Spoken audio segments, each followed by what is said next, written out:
السلام عليكم ورحمة الله وبركاته. أكم جتنا بلينكي الحمد لله. قرن ربي أجاو بقرب سندرا كتير هي هرّا وانتي سنغرتي سو بربادة. أكمتي موسيقاتكو سجلك وفت فايدة من ديسان فكينيا في كلاسي سار بالليستني سجلك وفت فايدة من ديسان وين سجلي سار بالليستني موسيقى سان قفت فايدة من ديسان فكينيا في موسيقى نما تقودا إرّا كورجاتو داف سجلي سار بالليستني موسيقى سنيتا كمتي فايدة من ديسان karaa itti hojjetuu dandeessanis sin agarsiisa na waliin tura.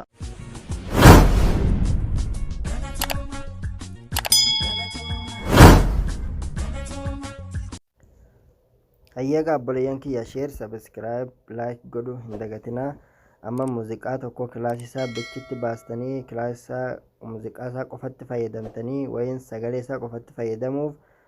duraan dursee gogalii keenya keessa ni seennaa.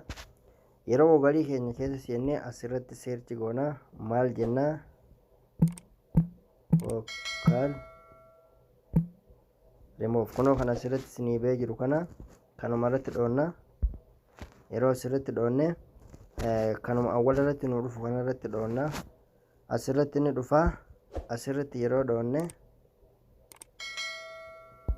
ol bunnee asirratti filanna kuma argaartan asirra yeroo dhoonne ammas kana keessa asirra filanna kana keessa yeroo inni haala kana nuuf fide asirratti dhoonneeti akka walitti nu yalaan timne jecha kana keessaas ka muuziqaa jedhu kana irratti filanna yeroo inni haala kana nuuf fide ni barbaanna muuziqaa sagalee isaarraa balleessinee kilaasii isaa qofatti fayyadamnu tokko amma fakkeenyaaf muuziqaa tokko fudhaa jennu fakkeenyaaf Galaanaa Gaaromsaa kanarratti gadaafi dhugaadha kallachi keenya kanarratti haa ilaallu hagan isin lakkaa'uun eeggattanii yeroo inni haala kanaan lakkaa'ee fixanii eeggatan ammalleen isinii dhufa hagan lakkaa'ee fixu ammas inuma eeggadha yeroo inni haala kanaan isinii lakkaa'ee fixee amma fakkeenyaaf niin dalasiisa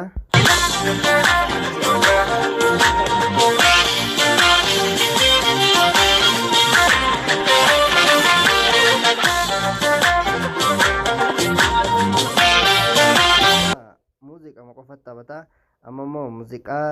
biraa balleessee sagalee qofaan dhaggeeffatuuf kana gadi qabeetan ka sagalee jedhu kana ol qabaa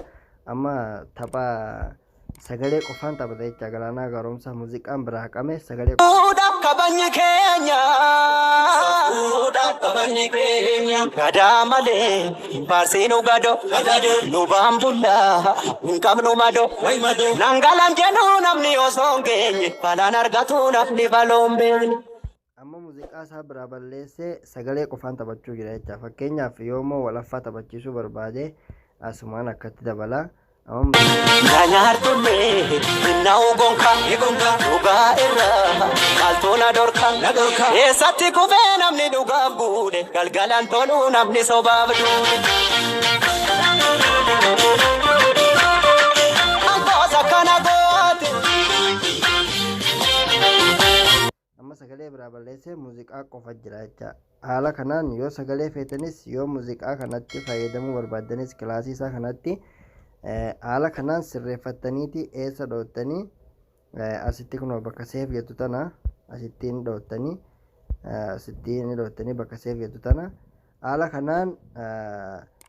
faayilii keessan keessatti gadi isinii bu'aa seef isinii tahaa jecha haala kanaan hojjechuu dandeessa.